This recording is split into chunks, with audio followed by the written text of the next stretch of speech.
There's a difference between fighting for something and forcing something. Most people don't realize when they cross that line, because it feels like effort. You text first. You initiate plans. You bring up what feels off. You explain your feelings clearly. You tell yourself you're being mature.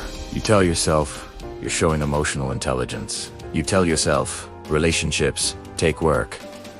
And they do. But mutual work feels different than one-sided maintenance. When it's mutual, effort flows both ways. When it's forced, effort feels like you're keeping something alive that keeps going flat. You send the thoughtful message. They send yeah. You bring up tension. They say you're overthinking. You try to clarify. Te withdraw. So you adhust. You communicate softer. You become less reactive. Less expressive. Less demanding. Because maybe the issue isn't them. Maybe it's you. Maybe you just need to be easier. This is where forcing begins. Not with desperation, but with self-doubt. And self-doubt in connection is powerful. Because once you start questioning your needs, you stop questioning the imbalance. You start analyzing your tone, timing, emotional intensity. You start thinking, if I present this better, maybe they'll respond better. But clarity doesn't create reciprocity. Willingness does. And if willingness isn't there, no amount of perfect communication will manufacture it. You believe in potential. You remember the early consistency. So you tell yourself, it's just a phase. They're stressed, they just need time. And maybe that's true. But here's the question you avoided asking. Are they leaning toward you? Or are you leaning toward them? Leaning looks like being the one who checks in first, restarts momentum, carries emotional depth. There's a fatigue that comes from being the emotional stabilizer. You smooth tension. You translate misunderstandings. You reduce your needs to keep things calm. And eventually you realize, if you stop trying, it might stop entirely. That's not partnership. That's dependency on your effort. Maintenance is not connection. Real alignment does not require persuasion. You do not have to convince someone to value you. You do not have to repeatedly explain why you matter. But when you're emotionally invested, you rationalize. You say, I just care more. I'm just wired differently. But caring more should not mean carrying more. Forcing is an attempt to control uncertainty. If I try harder, I reduce the risk. If I explain enough, I reduce the chance of loss. But you can't effort your way into alignment. Alignment either exists or it doesn't. Misalignment cannot be solved with communication alone. It can only be recognized. Now let's name what's happening. It's not just that the other person is inconsistent. It's that inconsistency is keeping you hooked. Intermittent effort is addictive.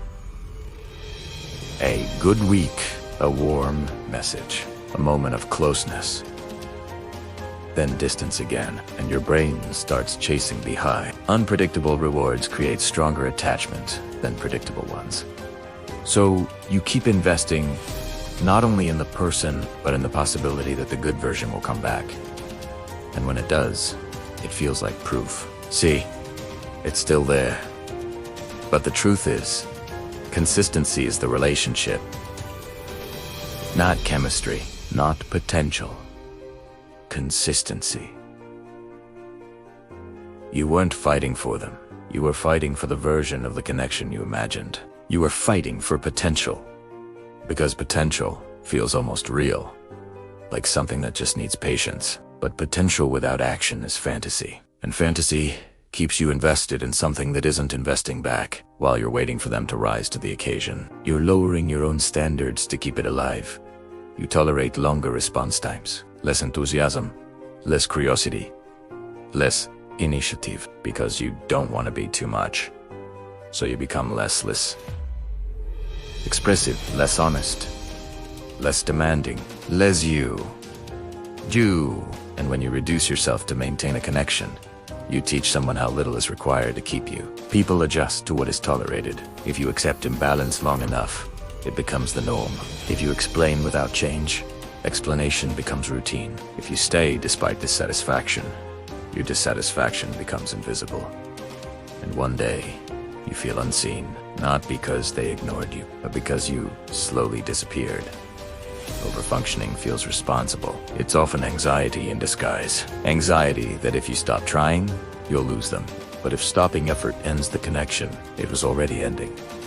You were just delaying the outcome. There's a moment where clarity shows up. You realize you're constantly calculating when to text, how long to wait, how much emotion to show. You're managing perception instead of experiencing presence. Mutual connection does not require strategy. It requires reciprocity. And if you have to choreograph your personality to feel secure, you're negotiating, not connecting. Here's the simplest test. Step back.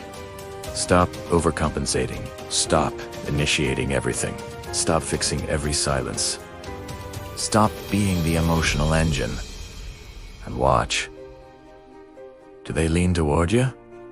Or does everything go quiet? That silence tells you more than any conversation ever could. Because when you stop carrying the weight, you see whether there was shared strength. Ask yourself, if I wasn't afraid of losing this, would I still be working this hard? Fear-driven effort creates dependency. But intensity is not depth. Depth feels calm, steady, mutual. Sometimes you don't force the connection because you love them. You force it because you don't want to feel rejected. Because if it fades on its own, you can blame timing. But if you stop trying and it ends, that feels personal. So you keep going. Not because it's thriving, but because stopping feels like confirmation. Confirmation that they weren't choosing you the way you were choosing them. Overfunctioning ties your value to your usefulness. If I'm patient enough, understanding enough, ella, stay. But healthy connection is not earned through endurance. It's revealed through reciprocity. You shouldn't have to audition for mutual effort. And once you see the imbalance clearly, you can't unsee it. But here's another reason people force connections. Sunk cost. You've already invested.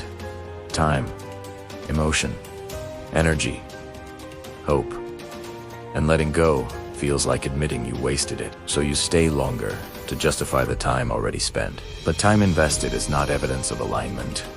It's history. And history isn't a reason to keep bleeding. The honest question is, what is this costing you, Najer? Peace, your confidence, your self-respect, your ability to trust your own instincts. Because forcing doesn't just exhaust you, it reshapes you. You become hyper-aware. You become cautious. You start second-guessing your needs. You start calling basic reciprocity too much. And that's how people end up grieving a connection that never fully existed. They're not grieving the person. They're grieving the effort. The hope. The imagined future. The version of themselves who kept trying. So, let's be clear. You weren't asking for too much. You were asking the wrong person. And that's not an insult to them. It's clarity for you. Not everyone has the capacity you have. Not everyone communicates the way you do. Not everyone values emotional transparency the way you do. And forcing someone to meet you at your level does not elevate them. It exhausts you. The strongest thing you can do in an imbalanced connection is not try harder. It's step back. Because when you stop forcing, two things happen. Either the connection meets you halfway, or it fades. And both outcomes are information. You cannot build alignment through persuasion. You cannot manufacture consistency through patience. And you cannot create depth with someone who is comfortable staying shallow. This is not about blaming. It's about recognizing patterns. So here are the signs you were forcing it. You feel anxious before you text. You rehearse what you'll say. You downplay your needs. You accept crumbs. You feel relief when they finally show up, instead of feeling secure that they will. That's not connection. That's tension. And tension can feel like chemistry when you're used to instability. So if you're listening to this and it's hitting hard, ask yourself, where in your life are you still overfunctioning? Where are you stabilizing something that should stabilize itself? Where are you proving your value instead of observing who recognizes it? Comment this honestly. Have you ever been the only one trying? Most people don't leave forced connections because they stop caring. They leave because they're exhausted. Tired of initiating. Tired of explaining. Tired of adjusting. Tired of being the emotional anchor. And exhaustion is clarity. It's your nervous system saying, This costs more than it gives. Healthy connection does not feel like constant effort. It feels like shared momentum. You lean, they lean. You pause, they reach. You speak, they listen. That rhythm cannot be forced. It can only be matched, because you deserve to be met, not managed. If this resonates, this season is about connection, but connection starts with self-respect. Subscribe if you're done forcing dynamics that don't move toward you, because alignment doesn't need persuasion, and you don't need to try harder to be valued.